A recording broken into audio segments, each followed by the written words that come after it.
remarqué que lorsque les gens m'écrivent sur Internet, les souffrances que les gens peuvent avoir, inimaginables. Les souffrances qu'ils peuvent connaître, inimaginables. Des chrétiens, si encore c'était des non-chrétiens, je dirais, on peut comprendre. Mais lorsque c'est des chrétiens qui sont dans l'église depuis 10 ans, 20 ans, 30 ans, certains 40 ans, certains ont presque un pied dans la tombe, et ils n'ont même pas encore compris, je me dis, mais qu'est-ce que c'est que cette histoire? Mes amis, dans la maison de Dieu, il n'y a que des fils et des filles légitimes. Il n'y a aucun enfant illégitime dans la maison de Dieu. Parce que nous sommes dans sa maison. Et nous sommes ses fils et ses filles qu'il a choisis, qu'il a adoptés, qu'il a aimés. Il nous a tellement aimés qu'il a donné ce qu'il y avait de plus cher dès le commencement de l'univers. Avant que le monde même existe, il avait prévu. La Bible nous dit qu'il avait prévu avant même le commencement du monde, avant même que tu existes sur cette terre, avant même que tu aies des pieds, des oreilles. Il t'avait déjà choisi. Et il avait dit, cet homme, cette femme, ce sera mon fils et ma fille. Tellement je les aime, je vais te privilégier. Je vais te donner quelque chose que tu ne pourras jamais oublier. Dans la maison de Dieu, il n'y a que des fils et des filles légitimes. Alléluia. Je dis grâce à Dieu. Est-ce que vous pouvez comprendre ça? Quand tu te regardes le matin, tu dis, je suis une fille de Dieu, je suis un fils de Dieu. C'est ça qui m'intéresse. Le monde peut dire ce qu'il veut de toi, ne m'intéresse pas en aucun cas. Ce que les gens disent de moi ne m'intéresse en aucun cas. La seule chose qui m'intéresse, c'est que je suis le Fils de Dieu. Il m'a donné Jésus. Je suis son Fils. Et lorsque Jésus est arrivé sur la terre, et lorsqu'il est sorti du baptême, vous savez, le baptême de Jésus, c'est quelque chose, hein. Franchement. C'est le seul à ce jour que je connaisse. Peut-être qu'il y en a eu un autre, je ne pense pas.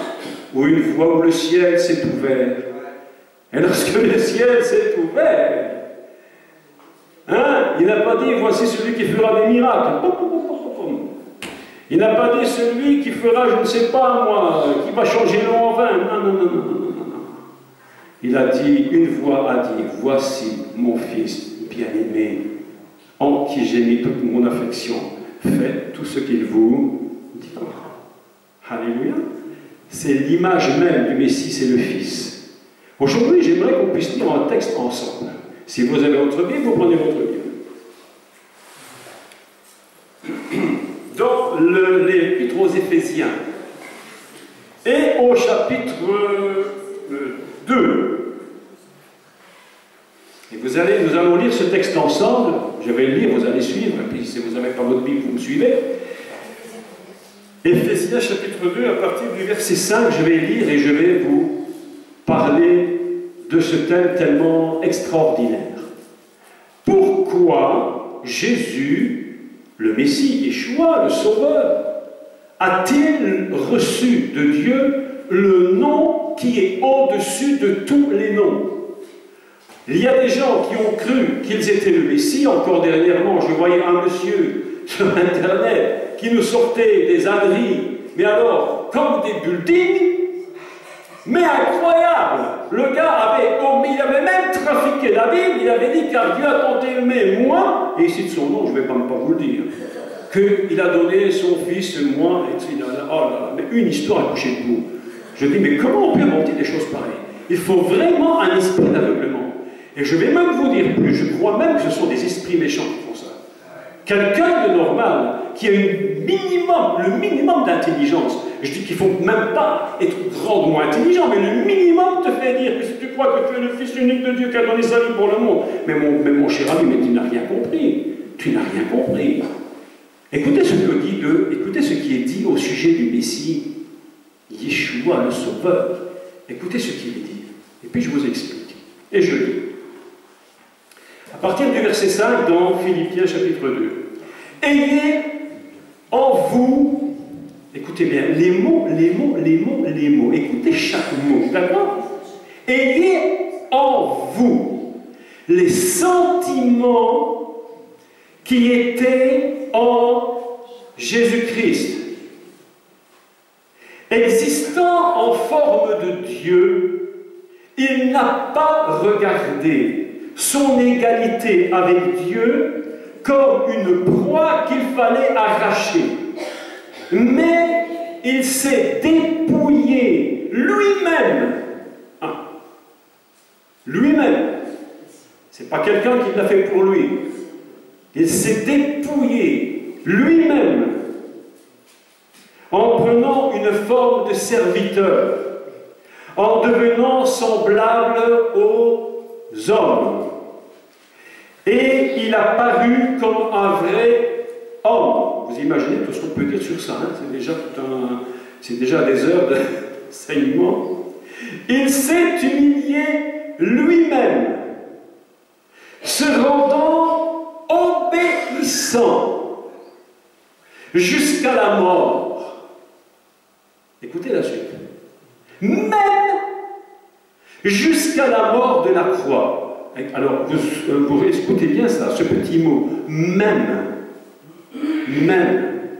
jusqu'à la mort de la croix. C'est pourquoi aussi Dieu l'a souverainement élevé et lui a donné le nom qui est au-dessus de tout nom. Afin qu'au nom de Jésus, tout genou fléchisse dans les cieux, sur la terre, sous la terre, et que toute langue confesse que Jésus-Christ est Seigneur à la gloire de Dieu le Père. Mais rien que ça, c'est déjà tout un enseignement, c'est déjà toute une prédication. Le nom qui est au-dessus de tout nom. On raconte une histoire, je ne sais pas si elle est vraie, enfin c'est pas grave, je veux quand même vous la raconter. C'était un jeune pasteur qui était arrivé dans une église, parce que le vieux pasteur, il était à la retraite. Alors le vieux pasteur étant à la retraite, il s'est dit, bon, il faut quand même le remplacer. Donc l'école de théologie, très érudit, avait envoyé ce jeune pasteur pour remplacer l'ancien. Et le jeune pasteur est arrivé à l'église pour le premier dimanche. Il a mis sa robe noire, son petit col blanc, vous voyez le truc, hein. Et le jeune pasteur a fait une prédication sur l'amour, mais quelque chose d'absolument incroyable. Introduction, 3 points bien faits, une conclusion fantastique. Et les anciens ont écouté le jeune pasteur après la réunion, ils ont dit, mais franchement, là on est vraiment tombé sur le gars qu'il nous fallait. Il est tellement incroyable, il prêche tellement bien, c'est fantastique. Ils souhaitaient voir le pasteur. Et ils se sont dit après la réunion, écoutez, pasteur, vraiment, on est tellement content que vous soyez avec nous, mais vous prêchez magnifiquement bien, c'est fantastique, on a tout compris ce que vous avez dit. La semaine est passée. Il était faire la visite, comme il était nouveau, il fallait voir ses ouailles. On dit ça ici en France des ouailles? Je n'ai pas dit des ailles, hein, j'ai dit des ouailles. Attention. Ne voulez pas dire ce que je n'ai pas dit, attention. Il va faire la visite de ses ouailles. Et le dimanche suivant arrive. Il retourne à l'église, il monte en chair et il fait une prédication sur l'amour absolument extraordinaire. Premier point, deuxième, troisième, conclusion fantastique. Les anciens écoutent, mais ils disent, mais il avait déjà dit la semaine passée. Il avait dit la semaine passée. Qu'est-ce que c'est que cette histoire? Bon, les anciens se disent, sûrement il s'est trompé, il n'a pas fait attention. Et la semaine est venue. Il a été visiter ses ouailles. Le dimanche suivant, revient. Et puis, il fait une prédication sur l'amour, mais fantastique. Mais c'était exactement la même que les 2 fois d'avant.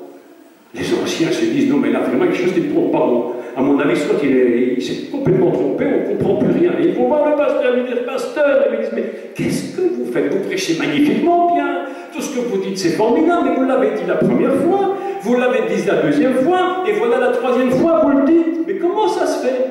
Et le pasteur leur a dit, écoutez, quand vous mettrez en pratique le premier, on passera au second.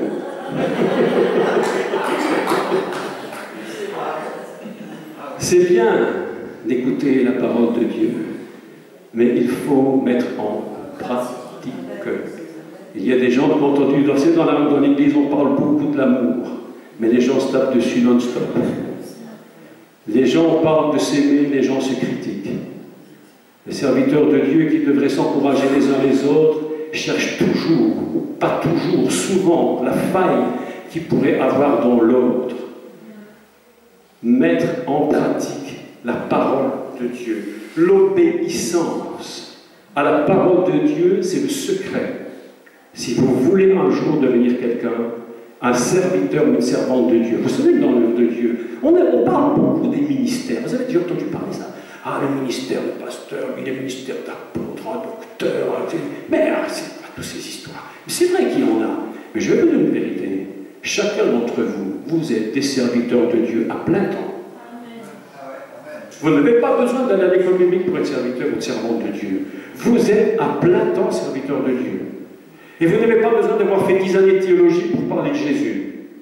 À la limite, ce qu'on nous fait tellement, je crois que Jésus comprend même plus ce qu'on dit de lui. Tellement que c'est devenu compliqué. Mais toi, tu es un serviteur de Dieu à plein temps. Et si tu veux devenir quelqu'un pour le Seigneur, la chose dont tu as besoin, c'est d'apprendre fondamentalement qu'est-ce que l'obéissance. Vous avez remarqué que le problème de nos enfants, c'est quoi les problèmes de nos enfants? L'obéissance. Mais oui, ils sont là comme, j'allais dire, que pas plus haut que 2 pommes. Ah, s'il a décidé qu'il aurait son petit gâteau et qu'il ne lui donnait pas, c'est la guerre. Oui ou non? Je vous dis la vérité. Je me rappelle mon fils, ah là, je lui ai donné une fessée, même si aujourd'hui on ne peut plus donner des fessées, mais je lui ai donné une bonne fessée. Je dis, quand tu vas apprendre à obéir, tu comprendras. Parce que l'obéissance, c'est la règle de base de toute société. La règle de base de l'Église. L'Église veut grandir. Vous voulez devenir des hommes et des femmes de Dieu, apprenez à obéir. Apprenez à vous soumettre. Apprenez à écouter ce que Dieu dit, à faire ce qu'il dit. Le secret d'Abraham, c'était quoi le secret d'Abraham? Lorsque Dieu lui a dit, Abraham, quitte ton pays, va dans le pays que je vais te montrer. Hein, ici j'explique tel que c'est écrit en français là. Va dans le pays que je vais te montrer. Il a dit, Abraham se leva, il est parti. Il n'est pas dit qu'il a réfléchi pendant des années. Il s'est levé et il est parti. Abraham, c'était un homme qui fondamentalement avait un appel de Dieu. Mais mes amis, un appel de Dieu ne sert à rien du tout. À rien du tout. Ça ne vous sert à rien d'avoir entendu la voix du Seigneur si vous ne vous levez pas et si vous n'obéissez pas. Il y a des gens, ils sont là en te dire, ah Dieu m'a dit, mais c'est dommage qu'il t'a dit, parce que s'il ne t'avait pas dit, au moins tu n'auras pas été coupable.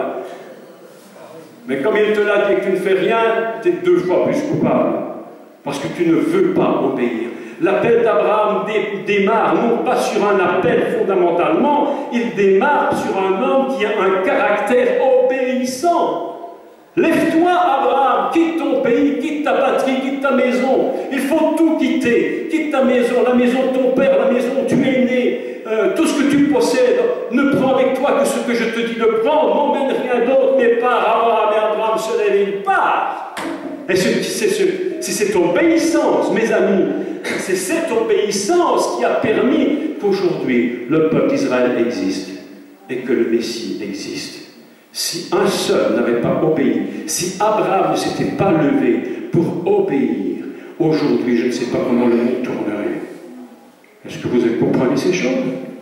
L'appel d'Abraham, fondamentalement, c'est l'obéissance. Lorsque Dieu t'appelle à faire quelque chose,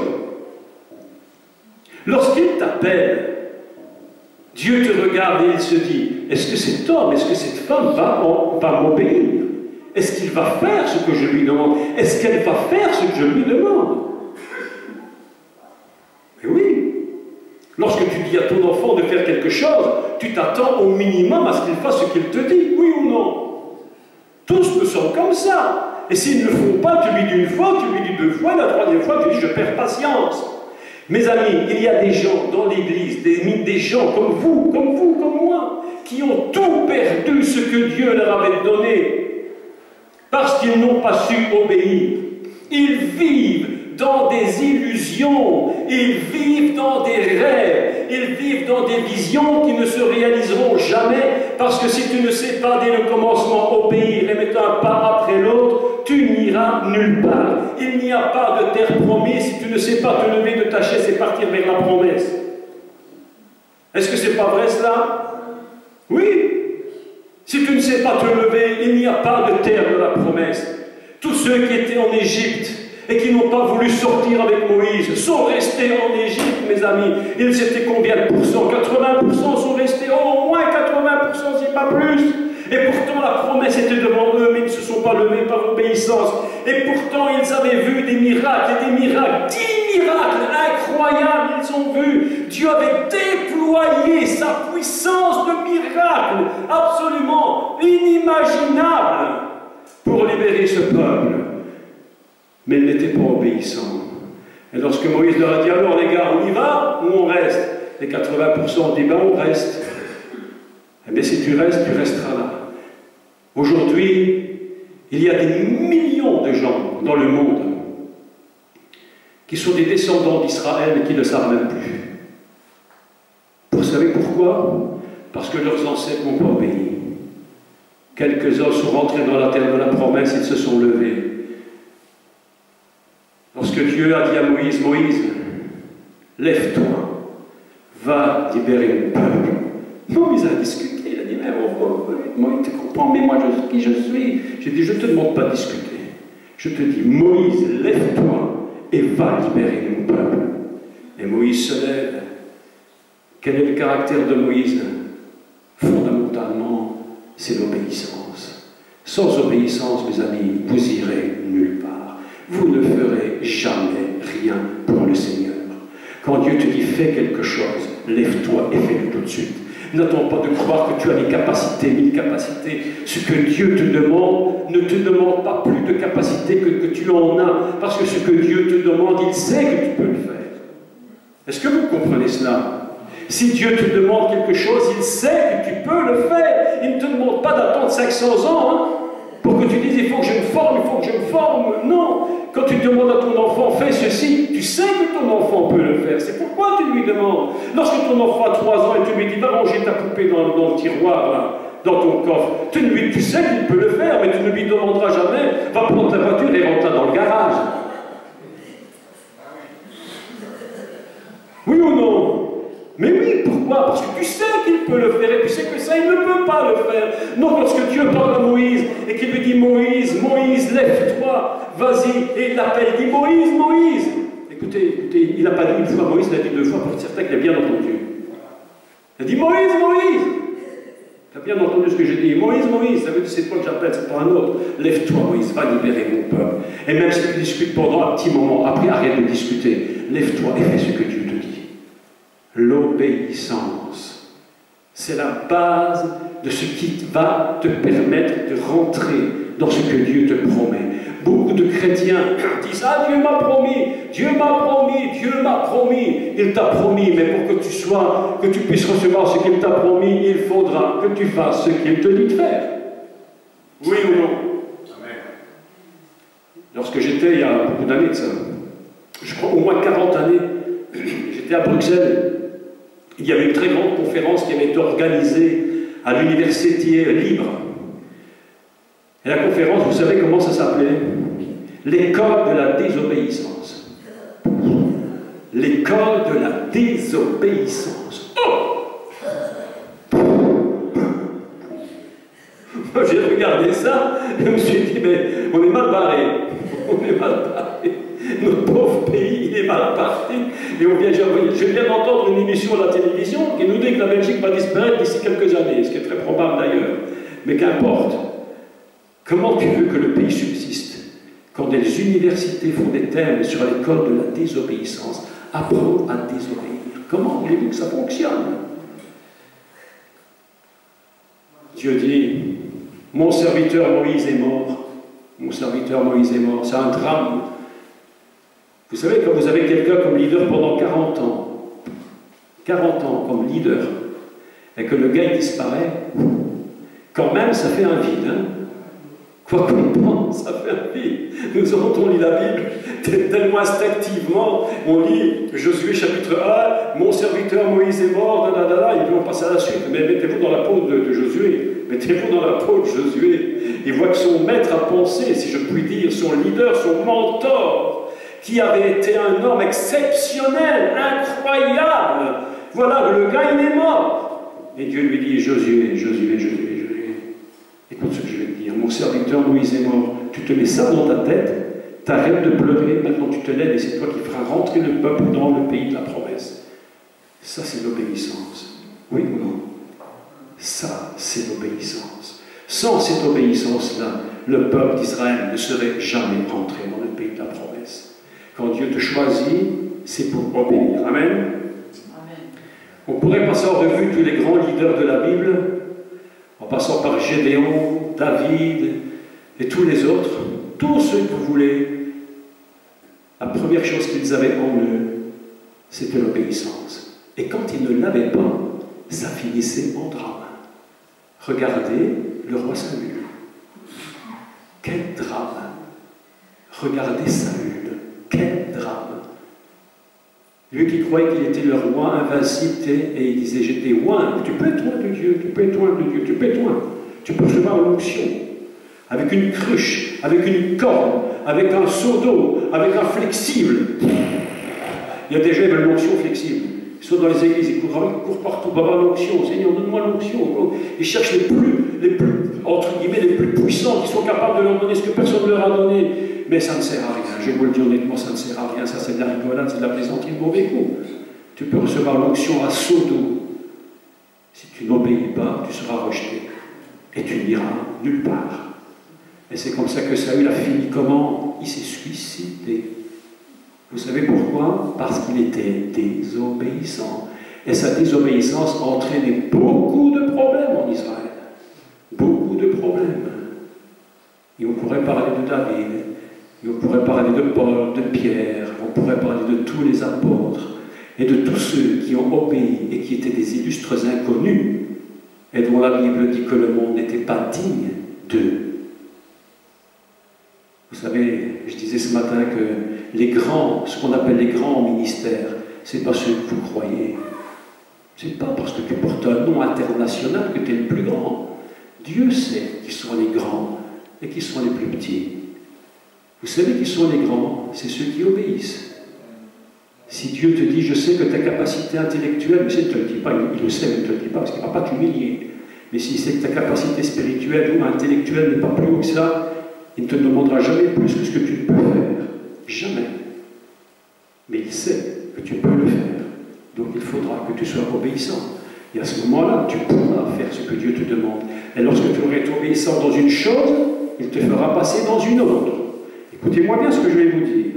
Il y a des chrétiens qui se plaignent tout le temps. Ah, pasteur, pasteur, ah, docteur, docteur, ah, prophète, prophète, il faut que je vienne te voir parce que je ne comprends pas, ça fait 25 fois que la même chose m'arrive. Ah ben c'est parce que la première fois, tu n'avais rien compris. Ah, parce que la deuxième fois, tu n'as toujours pas fait ce que Dieu te disait. Et la quatrième fois non plus. Et maintenant, tu arrives à la 20e, tu es toujours dans la même situation.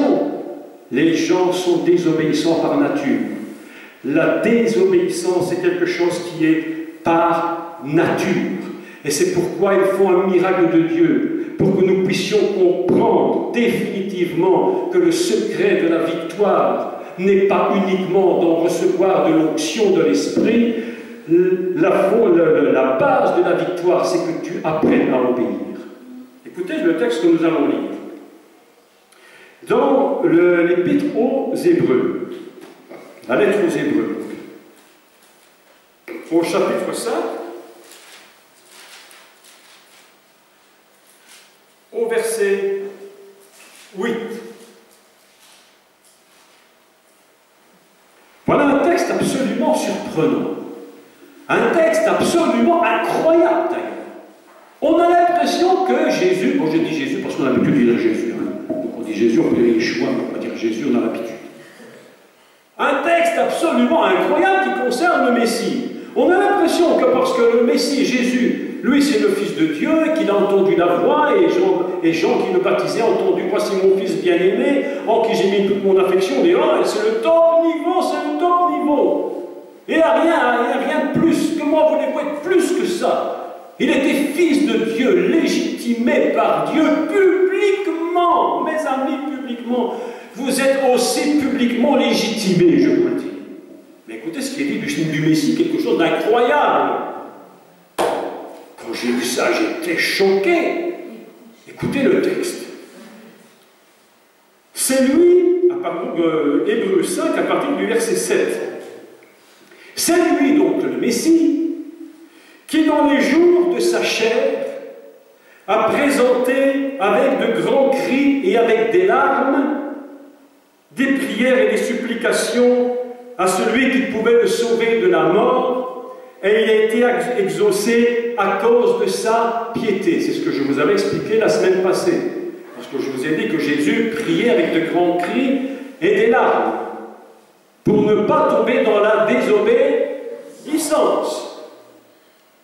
Mais pour ne pas tomber dans la désobéissance, le Messie a dû apprendre quelque chose aussi. Écoutez la suite, mais là c'est assez fort.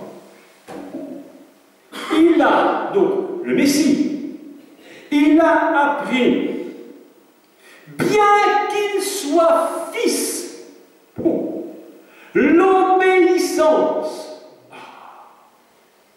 par les choses qu'il a souffert. Après avoir été élevé à la perfection, il est devenu pour tous ceux qui lui obéissent l'auteur d'un salut éternel, etc. Je ne continue pas. Le Fils de Dieu lui-même, le Messie en personne, mes amis, a dû apprendre à obéir. Et la leçon d'obéissance, il l'a appris dès le commencement de sa jeunesse. Il est dit de Jésus, lorsqu'il était avec ses parents, qu'il leur était soumis. Quand sa maman, Myriam, venait lui dire, Jésus, va prendre le seau d'eau et va le jeter là-bas, Jésus disait, oui maman, comme tous les enfants. Il disait, pas bien envie d'y aller, et puis ne prends pas la tête, je suis en train de faire mon portable, pipi, pipi. Aujourd'hui c'est ça. Est-ce que vous regardez une émission très très incroyable à la télévision qui s'appelle SOS, ma famille a besoin d'aide? Comment vous trouvez cette émission? Inimaginable. Tous ces jeunes en détresse, dans des familles en détresse, vous savez d'où vient cela? Parents divorcés, rébellion, désobéissance. Incroyable. J'avais regardé ça hier, une émission là, je dis mais c'est pas possible. Et je repensais à Jésus. Et je me dis, mais toi, le Messie, même, toi, Jésus, Fils de Dieu, engendré directement du Père, tu es venu pour apprendre l'obéissance. Mais je croyais, moi, que tu étais obéissant. Et voilà que la Bible me dit maintenant qu'il a appris aussi à obéir. Ça veut dire qu'il avait toutes les raisons de ne pas le faire. Comme tout le monde. Il avait toutes les raisons de dire non. Mais Jésus a appris, quoi qu'il coûte, d'abord d'obéir à ses parents. Le fondement même d'une vie, c'est d'abord d'apprendre à obéir à ses parents. Si nous n'inculquons pas à nos enfants l'obéissance fondamentale, comment voulez-vous que plus tard nous puissions en faire des hommes et des femmes de Dieu? Mais c'est impossible. Impossible. Et si ce n'est pas le Seigneur qui nous touche, mais mes amis, si ce n'est pas lui qui nous touche, mais alors, vous savez, mais nous allons faire pire que ce que vous ne pouvez imaginer. Lorsque j'étais enfant, j'étais très têtu. On dit ça entre nous, il ne faut pas prendre aussi ça partout. Entre nous, j'étais très têtu. Et quand ma mère m'avait dit quelque chose, si j'avais dit non, je me tapais la tête par terre jusqu'à ce que ce soit comme je voulais. Mais ma mère était très têtue aussi. Donc je me tapais la tête jusqu'à ce que je n'en puisse plus, et j'arrêtais de me taper la tête. Véronique, tu connais ça? Qu'est-ce qui se passe là? Le monsieur là, qu'est-ce qu'il fait là? Chut. Chut. Moi qui parle. Ok? J'étais très têtu. Il a bien fallu un jour que je comprenne ce que ça voulait dire d'obéir. Parce que quand vous avez des parents qui ont décidé que c'est comme ils ont dit, pas autrement, vous avez vraiment intérêt à apprendre l'obéissance. Mais la rébellion est en nous. Dès le commencement, la rébellion donc est en nous. Et nous devons apprendre à obéir. C'est pourquoi la Bible n'écrit rien par hasard. Lorsque la Bible écrit que Jésus leur était soumis, ça veut dire que Jésus apprenait à obéir. Est-ce que c'est vrai? Il leur apprenait, il a dû apprendre à obéir à son père et à sa mère. Et ainsi, il s'est développé dans un système intérieur qui a fait que sa nature était devenue obéissante. Il a appris, bien qu'il soit fils, l'obéissance par rapport donc, à tout ce qui lui était demandé. Écoutez, la Bible ne dit pas que le Messie, écoutez bien, la Bible ne dit pas que le Messie a appris la foi. Alors que nous, on nous serine dans nos têtes depuis des dizaines et parfois des dizaines d'années à apprendre à avoir la foi. Mais qu'est-ce que c'est ça? Il n'est pas dit qu'il a appris la foi. Il n'a pas dit qu'il a appris à prêcher. Il n'a pas dit qu'il a appris à enseigner. Il n'est pas dit qu'il a appris à gérer son équipe. Il est dit qu'il a appris à obéir. Ça, c'est la vérité. Jésus en personne a appris à obéir, mes amis. C'est extraordinaire, non? Vous ne trouvez pas que c'est fantastique? Nous voyons toujours Jésus, et c'est vrai que nous le voyons très élevé, parce qu'il l'est. Mais franchement, en tant que personne humaine, il a dû apprendre l'obéissance. Et vous savez comment on apprend l'obéissance? La Bible le dit clairement. Elle dit, on apprend l'obéissance par les choses qu'il a souffert. Vous avez remarqué que c'est la meilleure école, c'est triste à dire. C'est quand même malheureux. Mais on en est arrivé à un tel point d'humanité ratée qu'on doit passer par la souffrance pour apprendre à obéir. Et les gens viennent nous voir en nous disant, mais pasteur, nous avons des problèmes, et ça ne va pas, et tout va mal, et tout va mal. Et je dis, mais écoutez, si ça fait 10 fois que ça recommence, pose-toi la question, mon cher. Pose-toi la question, pourquoi ça fait 10 fois que ça recommence? Et pourquoi tu souffres de toujours la même chose? Qu'est-ce qui se passe? Pourquoi c'est comme ça? Tu n'as pas appris. Tu n'as pas appris à travers les choses que tu souffres à obéir au Seigneur. Quand quelqu'un a quelque chose dans sa vie qui ne peut pas se débarrasser, qui n'arrive pas à se débarrasser mentalement, physiquement, des vices ou tout ce que vous voulez, que ça revient tout le temps, ça revient tout le temps. Pose-toi la question, mais qu'est-ce qui se passe? Pourquoi ça revient tout le temps? Apprends à obéir. Et quand tu auras appris la leçon, tu passeras à l'étape suivante. Est-ce que vous croyez sincèrement? Soyons sérieux. Est-ce que vous croyez sincèrement que tu peux rentrer à l'université si tu n'as pas réussi ton école primaire? Mais non. On va te demander les preuves de tes examens. Montrez-moi votre diplôme de secondaire. Et puis quand vous aurez votre diplôme de secondaire, on va vous dire, mais maintenant, on va vous accepter à l'université. Mais si tu n'as même pas reçu un minimum du minimum, comment veux-tu aller plus loin? Et dans l'Église, les chrétiens s'imaginent qu'ils n'ont pas besoin de faire leurs preuves, il suffit d'avoir une bonne vision, quand je parle d'une vision, il y a encore beaucoup à dire là-dessus, mais d'avoir une bonne vision pour pouvoir faire l'œuvre du Seigneur. Le Seigneur a dit, mais mon pote, mais tu t'es trompé, mon gars, mais tu t'es complètement trompé. Il ne suffit pas d'avoir une vision pour faire l'œuvre de Dieu. Mais les gens du monde ont des visions. Et ils font plus encore que les chrétiens. Ils n'ont même pas besoin de Jésus pour faire des millions, et pour se faire des milliards et pour construire des buildings. Et nous qui proclamons nous avons Jésus, et on se rend compte que rien n'avance. Vous savez pourquoi? Parce qu'on n'est pas sur le même point que les gens extérieurs du monde, de l'Église. On n'est pas sur le même point. Nous autres, nous avons des principes divins que nous devons suivre. Absolument. Nous devons les suivre.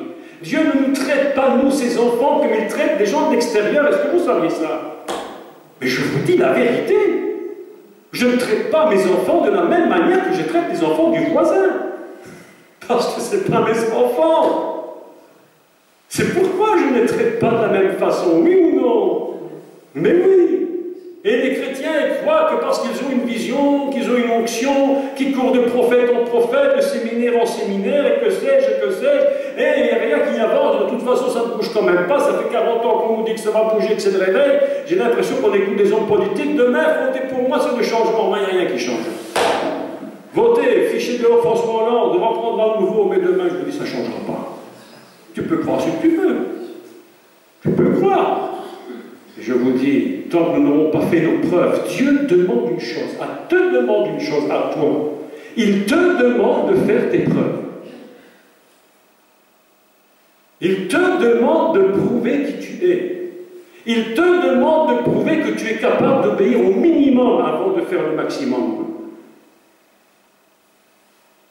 Même le monde a compris qu'on ne passe pas dans une dimension plus élevée dans la société, quel que soit le travail qu'on fait, si on n'a pas fait ses preuves. Personne ne le fait. Personne. C'est pourquoi il y a des examens. Jésus, le Messie, a appris l'obéissance par les choses qu'il a souffertes. Tu peux souffrir, mais tu vas apprendre à persévérer dans la souffrance. Tu vas apprendre à gagner dans les difficultés. Si nous n'avions pas, mon épouse et moi, appris à souffrir, à être rejetés, incompris, maltraités, humiliés non-stop, pendant des années, si on n'avait pas appris à continuer à travers tout ce que les gens nous ont dit, nous ont critiqué, nous ont malmenés, mais on serait où aujourd'hui? Je vais vous dire, je ne serais pas ici. Je serais peut-être en train de me lamenter avec une barbe comme ça et des cheveux hirsutes dans tous les coins, complètement fichus. Mais pourquoi je suis ici devant vous en costume et en cravate en train de vous parler de Jésus? Parce qu'on a appris l'obéissance par les choses qu'on a souffert. C'est la vérité. Je te dis, mon frère, c'est la vérité. Les gens parlent beaucoup dans l'Église. Il faut beaucoup de grands discours, beaucoup de grands séminaires. Et les chrétiens sont toujours au même niveau. Immatures, immatures, immatures. Hier soir, nous avions une réunion en Valais, avant-hier. Et les questions commençaient de fuser, on a terminé, je suis rentré à la maison, il était 2h30, 2h du matin. Les questions fusaient de tous les coins. Et la finalité, Gabriela était là. Et la finalité, vous savez ce que c'était? La conclusion de tout ce que j'avais essayé d'expliquer, et les questions qui étaient difficiles à comprendre, les réponses, c'était que l'Église est immature. Immaturité totale. Ils n'ont pas de connaissance, ils n'ont pas d'obéissance, ils ne veulent pas faire ce que Dieu dit. Ils prêchent Moïse, mais ils sont pires que les païens. On va à l'Église, on prêche tout ce que tu veux, on fait des grands discours sur la foi, n'est-ce pas? Ils sont pires que les païens. Parce que les païens, eux, ils n'ont pas de compte à rendre comme nous aurons des comptes à rendre. Parce que nous avons un compte à rendre à Dieu, je vous le dis. Nous aurons des comptes à rendre. Parce que nous avons reçu Jésus. Nous prétendons l'avoir reçu. Amen. Et maintenant, qu'est-ce qu'on fait? Philippiens 2:8, lisons. Très important, écoutez bien ceci. Ayez en vous les sentiments qui étaient en Jésus-Christ. Premier sentiment de Jésus, c'était quoi? L'obéissance. Je voudrais, je crois, je vais vous lire le texte.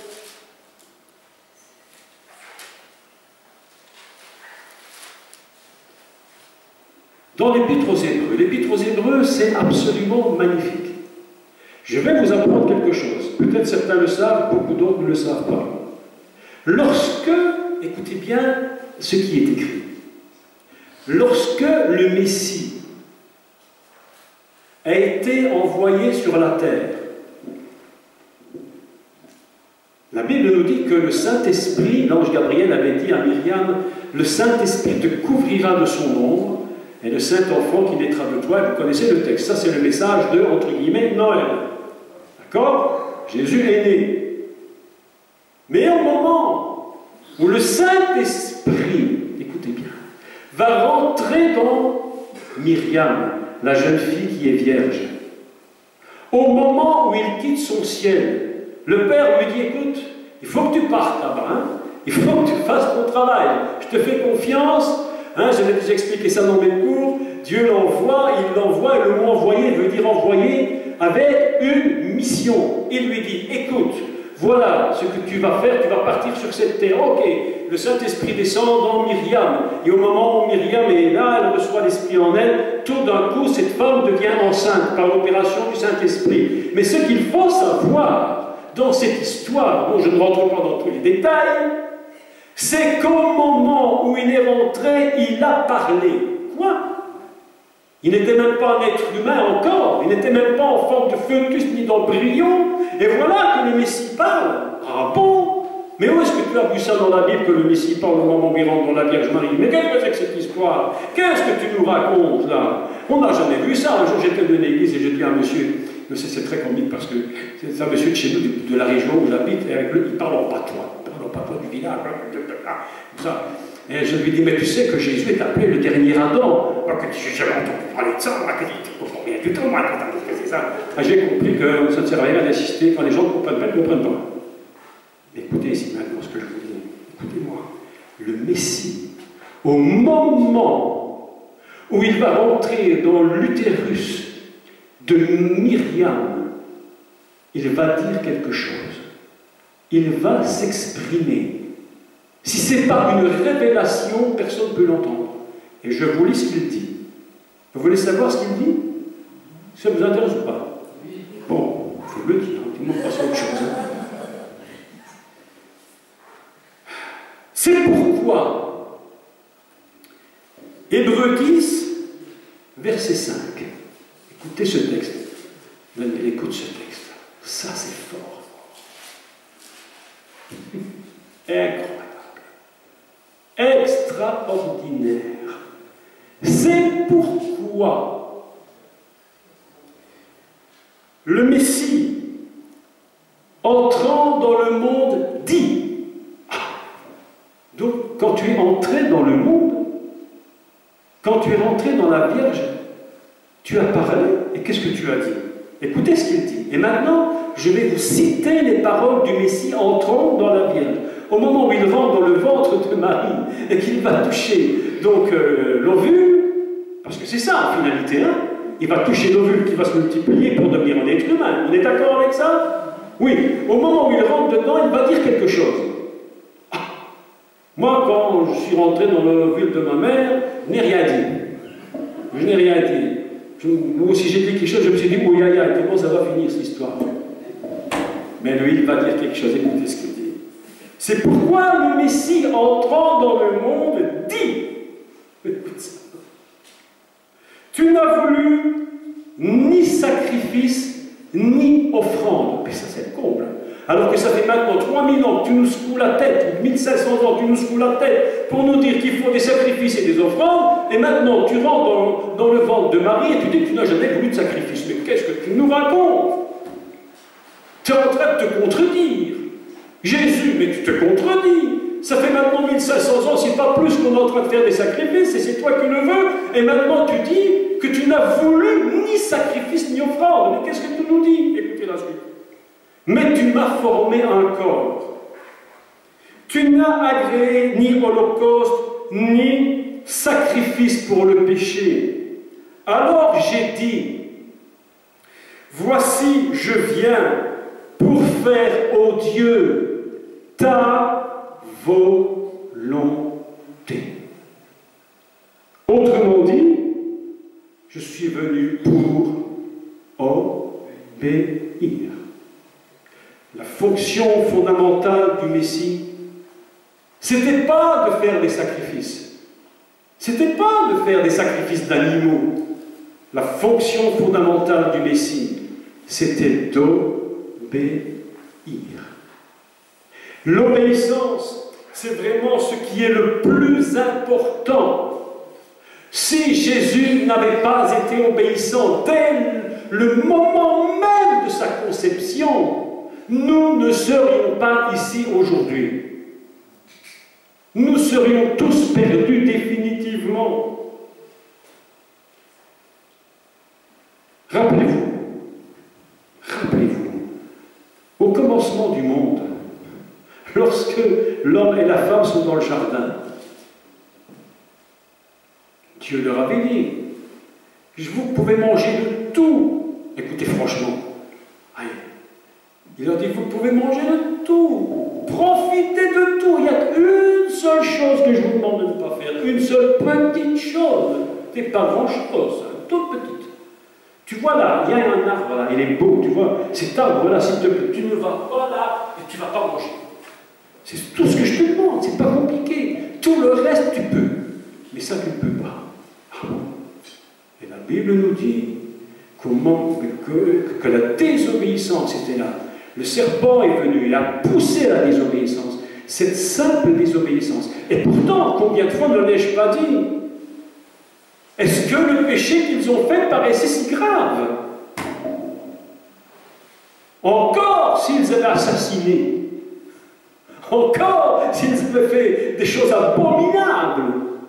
Mais en fait, non. La chose était minuscule. Tu ne manges pas de cet arbre-là. C'est tout ce que je te demande. La chose est strictement minimum. Mais cette petite erreur a entraîné l'humanité entière dans une destruction qui aujourd'hui continue. Et c'est ce même péché aujourd'hui qui se propage dans l'éternité, qui est toujours en train de se propager. Et s'il n'y avait pas le Messie pour nous libérer de cela, nous serions encore esclaves de cela. Mais voilà que la femme, dont on jette beaucoup de pierres sur elle d'ailleurs, mais je vais régler cette histoire rapidement, mardi matin, écoutez-moi, je vais régler l'histoire de la femme rapide. La femme a une dimension incroyable, mes amis, la dimension de sauver l'humanité. On peut critiquer la femme qui a mangé de l'arbre, mais n'oublions jamais la femme qui a mis le Messie au monde.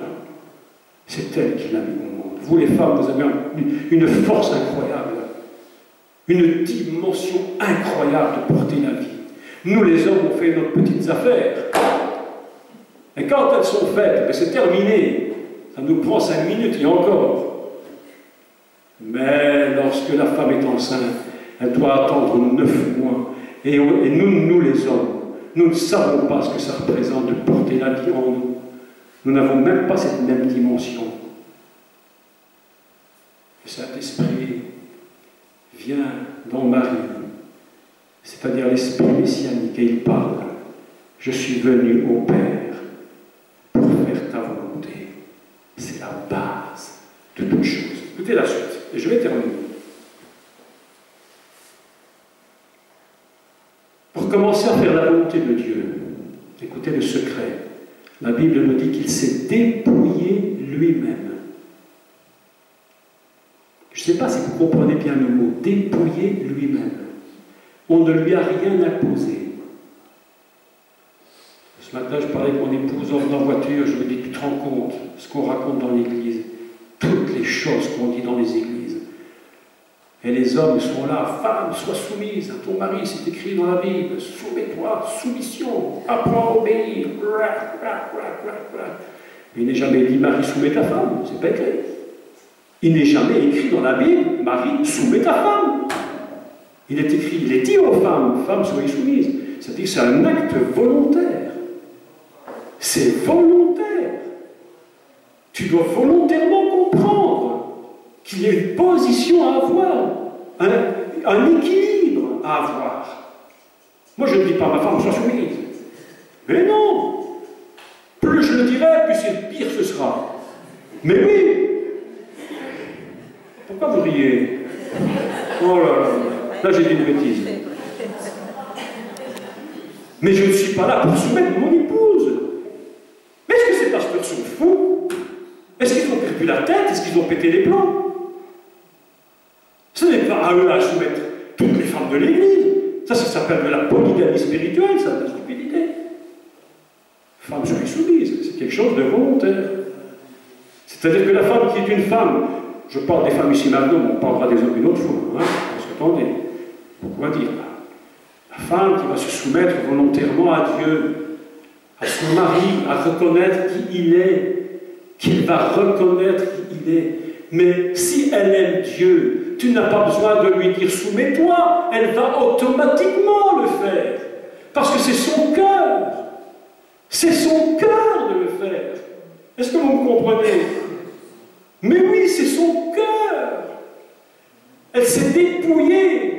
Elle a dit oui, je reconnais que j'ai besoin de me rééquilibrer par rapport à mon mari. Mais c'est horrible ce qui se passe dans l'Église, mais c'est horrible. Quand je vois les machos en train d'écraser leurs femmes, ils se disent c'est biblique, c'est scripturaire. Ah bon? C'est scripturaire. Mais il y a aussi scripturaire de la pitié de la femme adultère. Vas-y, commence. On verra la suite. Ce qui est scripturaire, mes amis, je vais vous le dire, ce qui est scripturaire, c'est de savoir s'équilibrer. Un couple, c'est pas ça. C'est l'équilibre. Et la véritable soumission, c'est lorsqu'on reconnaît la nature et la fonction de l'autre. Aussi longtemps qu'une femme reconnaît son mari dans sa fonction, croyez-moi qu'elle sera toujours une femme soumise. Et lorsqu'un homme reconnaîtra quelle est sa femme et sa fonction de femme dans sa maison, ce sera toujours un couple équilibré. On n'a pas besoin de nous faire des leçons inutiles. C'est toutes des stupidités qu'on nous enseigne depuis des années. Moi, je n'ai personne à soumettre. Je ne soumets personne.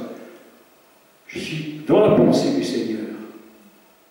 Ta nature est une nature de dépouillement. Si tu ne te dépouilles pas toi-même, la Bible nous dit que le Messie s'est dépouillé lui-même. Même pas le Père l'a dépouillé, même pas son Père, même pas Dieu lui-même ne lui a pas dit « je te dépouille, Jésus ». Le Fils a dit au Père, la gloire qui était là-haut, toute ma gloire, tout ce que je possède, toute la richesse du ciel, tout le royaume qui m'appartient, tous les palais, tout l'or du ciel, tout l'argent, tout le tabernacle du ciel, tout ce qui existe là-haut, mon Père, je te dis, je renonce à tout pour t'obéir. Je renonce à tout pour te servir. Alors le Père a regardé le Fils et lui a dit, mon Fils, vraiment, toi j'ai confiance en toi. J'ai confiance en toi. Va. Et le Messie descend sur terre. Et au moment où il va rentrer dans Marie, il dit, Père, c'est fait. Je suis venu pour faire ta volonté. Et ta voix, elle est dans mon cœur. Pas dans des œuvres, mais dans mon cœur. Tu peux faire toutes les œuvres que tu veux. Si ton cœur n'est pas un cœur d'obéissance, tes œuvres ne servent à rien.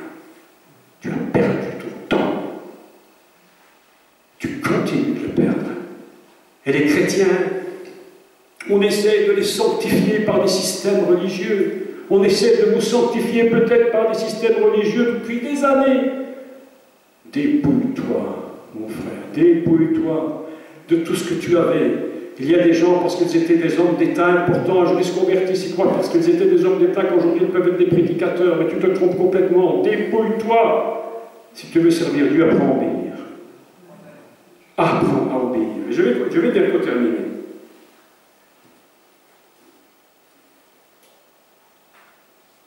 Le texte nous dit, dans Philippiens, écoutez maintenant le secret du secret, du secret des secrets, de tous les secrets du secret. Si ça c'est pas un secret, ça ne sera plus jamais un. Le plus grand secret du secret, mes amis, ce n'est pas que tu obéisses. Écoutez-moi bien ce que je vais vous dire. Ce n'est pas seulement que tu obéisses, mais c'est que tu dépasses encore cette obéissance vers une plus grande obéissance. Et maintenant, je vais vous dire pourquoi Jésus a été appelé a reçu du Père le nom qui est au-dessus de tous les noms. Vous avez vu comme l'introduction était très longue pour enfin arriver au thème de cet enseignement. Vous avez vu que ça dure. Vous savez pourquoi? Je vais vous lire. Écoutez ce qui est écrit. Dans Philippiens, écoutez-moi. Même si vous ne suivez pas, écoutez-moi seulement. Il s'est humilié lui-même. Il a quitté la gloire du Père. Il a dit, mon Père, je laisse tout, je m'intéresse à rien, je me laisse tout ça c'est fini. Pour un temps, je laisse tout, n'a pas d'importance. Il s'est humilié lui-même, se rendant obéissant jusqu'à la mort. Point, j'arrête là. Il s'est rendu obéissant jusqu'à la mort, mais ce n'est même pas cela qui lui a donné le nom au-dessus de tout nom. Ah, qu'est-ce que tu nous racontes? Il était obéissant jusqu'à la mort. Et ce n'est même pas encore suffisant pour qu'il ait le nom au-dessus de tout nom, mais qu'est-ce qu'il faut de plus? Et le texte continue, il dit, il s'est rendu obéissant jusqu'à la mort, même jusqu'à la mort de la croix. C'est-à-dire qu'il y a encore un niveau d'obéissance. Oui, vous pouvez aller plus loin encore. Et mes amis, c'est pourquoi la Bible dit, c'est pourquoi Dieu l'a souverainement élevé et lui a donné le nom au-dessus de tout nom. C'est-à-dire que si Jésus avait dit oui, je veux aller jusqu'au bout, je veux faire plein de choses, même s'il faut rester sur cette terre et mourir sur cette terre, pour ton nom, Père, le Père lui aurait dit, écoute mon fils, c'est bien. Je vois que tu es un serviteur qui m'aime. Je vois que tu aimes bien me servir.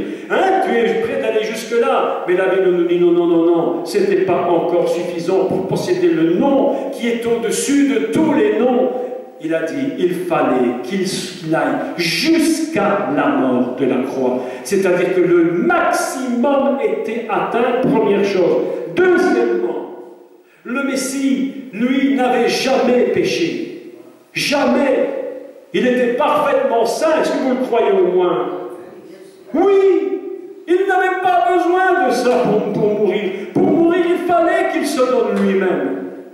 Il fallait qu'il se donne, parce que si tu ne pêches pas, tu ne meurs pas. Si tu n'as pas commis de péché, tu vas vivre. C'est le péché qui est le salaire du péché, c'est quoi? Le salaire du péché, c'est quoi? C'est la mort. Mais si tu n'as pas péché. Donc pour mourir, il fallait bien que lui-même décide. Mes amis, la mort de Jésus sur la croix, c'est pas n'importe quoi. C'est un jour choisi, décidé de toute éternité par Dieu. Et le Messie a décidé d'aller jusqu'à la mort, même jusqu'à la mort de la croix. Le niveau a été atteint. Et le Père a regardé le Fils et lui a dit, mon Fils, écoute, tu es vraiment obéissant jusqu'au bout. Jusqu'à la dernière limite de ce qu'un homme normal pourrait supporter. Toi, tu as été jusque-là. Et tu n'avais pas péché. Jamais tu ne m'as désobéi. Donc en réalité, tu ne devais même pas y aller. Mais tu as accepté d'y aller par obéissance. Et c'est cette obéissance-là qui fait que le Messie a reçu le nom au-dessus de tout nom. Et la Bible continue, elle nous dit, afin qu'au nom de Jésus, tout genou fléchisse, dans les cieux, sur la terre, sous la terre, et que toute langue confesse que Jésus est Seigneur, à la gloire de Dieu. Mes amis, ça, c'est l'obéissance. Ça, c'est l'obéissance. Est-ce que c'est pas magnifique? Mais quel prix à payer! Mais quel prix à payer! Quel prix! Aujourd'hui, plus personne n'aura le nom qui est au-dessus de tout nom, n'en déplaise au prophète Mohammed. N'en déplaise à M. Philippe Cacou, prophète n'importe quoi. N'en déplaise à M. Machin, bidule, qui est tout ce que vous voulez. Le nom qui est au-dessus de tout nom a été donné une fois pour toutes. Et le nom qui est au-dessus de nos noms, au-dessus de tout nom, n'est donné qu'une seule fois, dans toute l'histoire de l'univers et de l'éternité. Et Jésus a reçu le nom au-dessus de tous les noms. Alléluia. Voilà pourquoi il était ce qu'il était. Lorsque tu vois le Messie, lorsque tu vois le Seigneur, lorsque tu vois sa vie, mais tu te dis, mais comment était-ce possible? Comment c'était possible? Aujourd'hui, lorsque nous prions pour les malades, pour une situation, quelque chose, c'est parce que Jésus a été obéissant que nous pouvons aujourd'hui obtenir ce que nous demandons à Dieu. C'est parce qu'il était obéissant jusqu'à la mort, même jusqu'à la mort de la croix. Alléluia. C'est le secret du secret, c'est l'obéissance. Si nous avons compris ça aujourd'hui, nous allons nous mettre au travail. Et comme le dit la Bible, nous ne serons pas des auditeurs qui sont oublieux. Alors nous allons nous lever et nous allons commencer à dire, Seigneur, c'est vrai que j'ai tellement eu de désirs, de visions, de recevoir, et on nous dit, j'ai fait sur toi des projets de bonheur et non de malheur, afin que tu aies de l'espérance. Oui, mais il y a des conditions, mes amis, il y a des conditions. Est-ce que c'est pas vrai qu'il n'y a pas des conditions? Mais je te dis qu'il y a des conditions. Dieu peut faire sur toi, et il les a fait les plus grands et les meilleurs projets que personne au monde ne pourra jamais faire. C'est impossible. Il les a fait afin que tu aies de l'espoir, de l'espérance. Il n'y a personne qui a fait ce qu'il a fait, mais mes amis, il y a des conditions. Et les conditions fondamentales, c'est obéir à Dieu. Alléluia. Amen. Est-ce que vous comprenez ce que je vous ai expliqué? Et dites, Jésus, tu possèdes le nom au-dessus de tous les noms, parce que tu étais obéissant. Aujourd'hui, nous sommes dans cet endroit. Et lorsque nous prononçons le nom de Jésus, ce nom de Jésus contient en lui ce qu'aucun autre nom ne contient. Est-ce que vous savez que sur la terre, beaucoup de gens sont morts crucifiés, mais beaucoup de gens s'appellent Jésus. Il y avait un voisin qui habitait près de chez nous, et ma mère un jour dit à un enfant qui était là, est-ce que tu connais Jésus? Et l'enfant lui répond, oui, il habite à côté de chez moi. Oui. Beaucoup de noms s'appellent Jésus. Beaucoup de gens peuvent s'appeler Jésus dans ces pays. Mais oui. Mais la différence, c'est que celui de Jésus de Nazareth, il contient en lui toute la force de l'obéissance. Et c'est pourquoi Dieu l'a souverainement élevé. Amen. On va prier le Seigneur. On va prier le Seigneur aujourd'hui. On va glorifier Dieu, on va le bénir. On va se lever si vous voulez, simplement se lever.